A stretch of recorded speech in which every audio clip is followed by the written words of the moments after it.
Sekarang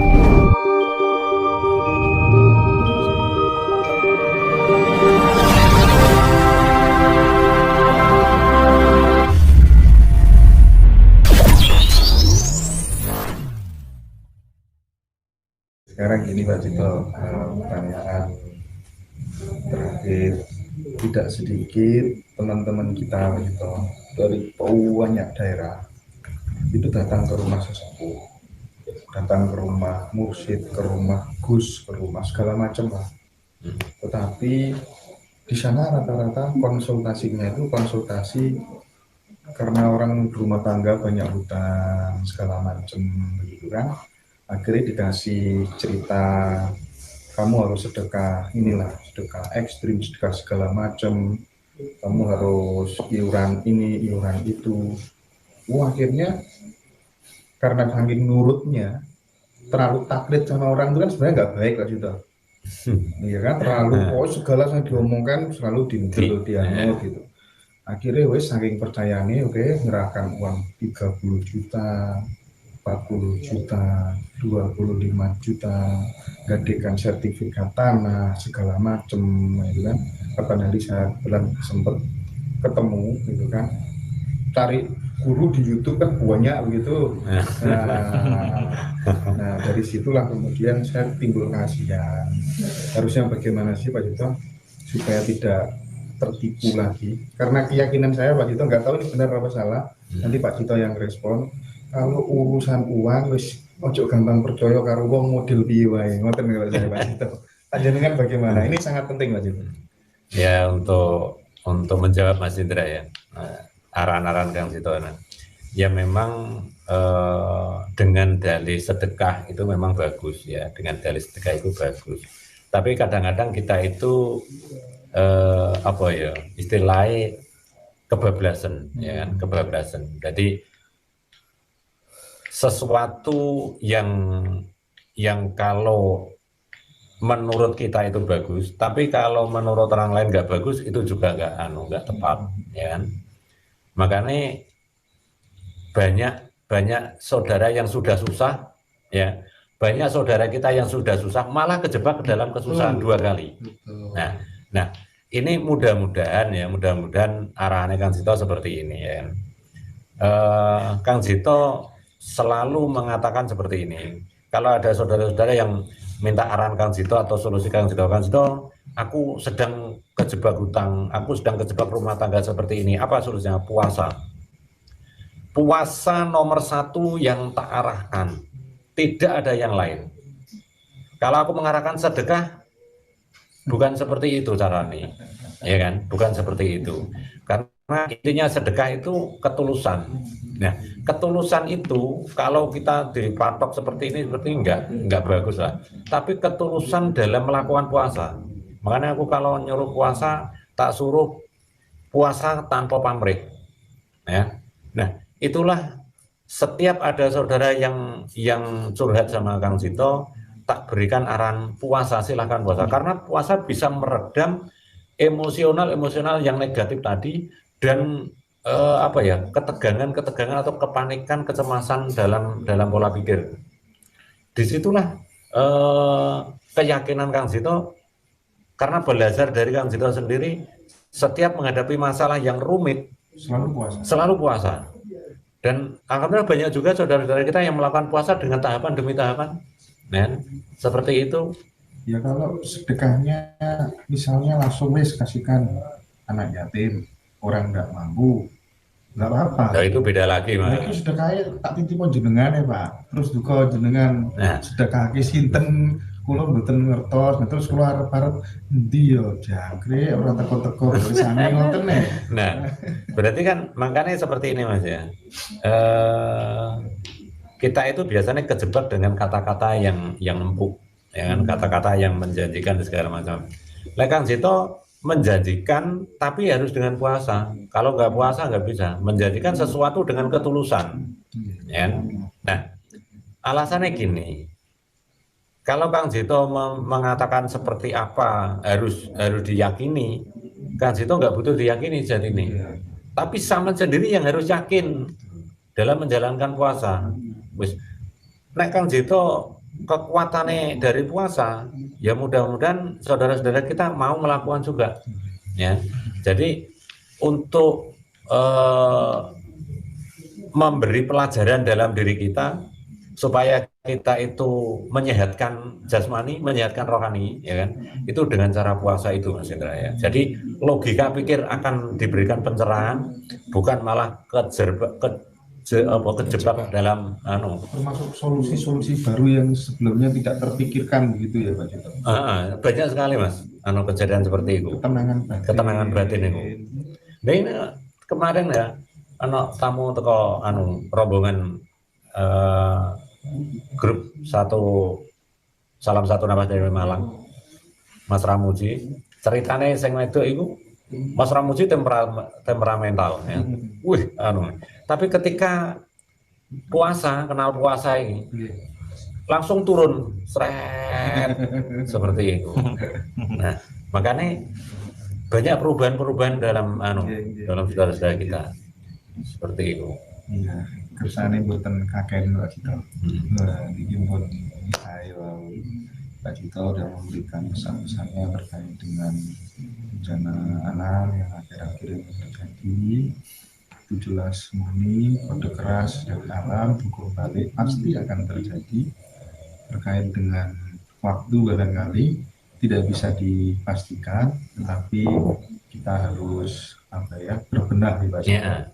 Jangan mengedepankan angkara murka ya Pak Cito. Angkara murka itu bencana paling besar, bencana dalam diri kita sendiri dan mempengaruhi alam kehidupan, alam semesta. Direspon sama Jagat Agung ya Pak Cito. Nah makanya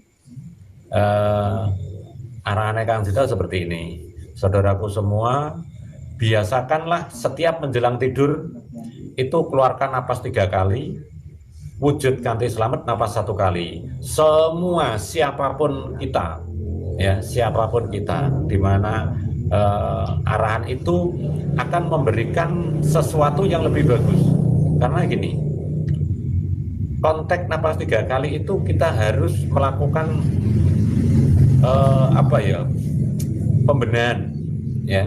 Karena ada kata-kata seperti ini. Ketika kita berdoa, itu waktu harus tenang, waktu harus tentram, ya kan?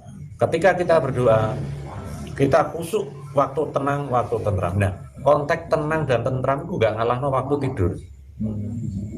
Waktu tidur, ya. Nah, waktu tidur itu waktu yang paling ayem, paling tentrem, paling aman, ya. Nah, di saat itulah kita mengeluarkan napas 3 kali, wujud kanthi selamat napas 1 kali.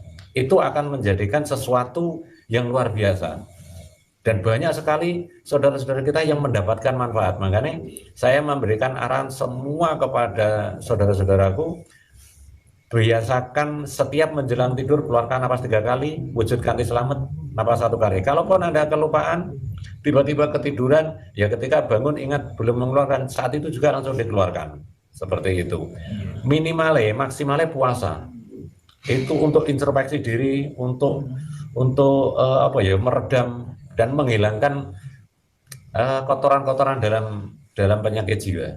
Kang, jenengan niki lah gadah koneksi teman lahir maupun batin. Nggih niku piantun linunge lan pinunjul. Kang budinipun luhur. Monggo bismuni donga kersane negeri niki tetep tentrem, aman, mboten kathah ingkang kenging musibah. Mungkin Pak Cito ndedonga piyambak. Nah, sak mantune live kersane Pak Cito ndedonga piyambak. Mugi-mugi Gusti ngabuli Pak Cito nggih. Nggih. Saiki Boten. Wonten live mawon.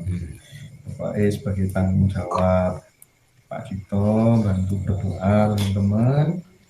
Mudah-mudahan teman-teman tetap selamat dimanapun berada. Dan yang paling penting saya tadi berpesan kalau ketemu narasumber di mana saja, di channel apa saja, terus kemudian soal disuruh sedekah, atau dipinjemin uang atau apa saja bentuknya, pokoknya yang terkait dengan uang, jangan percaya, diabaikan saja. Itu berarti memang niatnya murni untuk memperkaya diri. Jadi berspiritual tapi tetap harus pakai rasional ya Pak Cito ya. Iya Mas. Pokoknya kalau urusan uang jangan mudah percaya sama siapapun. Pengalamanku dulu Mas itu. Nah, meskipun orang itu Gus, mursyid, sesepuh, pandito, pokoknya jangan mudah percaya. Orang sekelas Pak Cito pun pernah terjebak. Ngaku Pak Cito. Ngaku. Pengalaman pribadi. Pengalaman pribadi. Dan halus bahasa. Halus sekali. Dan saya tahu orangnya. Ya luar biasa. Mainnya sangat lihai. Jadi ini pengalaman teman-teman. Pak Cito pun juga pernah terjebak. Saya pun pernah ada tugas khusus untuk mencari orang tersebut gitu ya. Jadi ini pelajaran buat teman-teman supaya tidak mudah percaya. Modusnya sangat lihai ya Pak Cito ya. Uang 1.000 berubah jadi 100.000, daun 7 berubah jadi batu ya kan. Dan teman-teman rata-rata ketipunya gara-gara kelihaian dalam memainkan atau bersilat lidah gitu. Aku mursyid segala macam, tapi ujung-ujungnya orang yang harusnya datang masalahnya selesai tapi tambah ruwet gitu, mumet ya. Ditutup Pak Cito, kersane bukan kakek.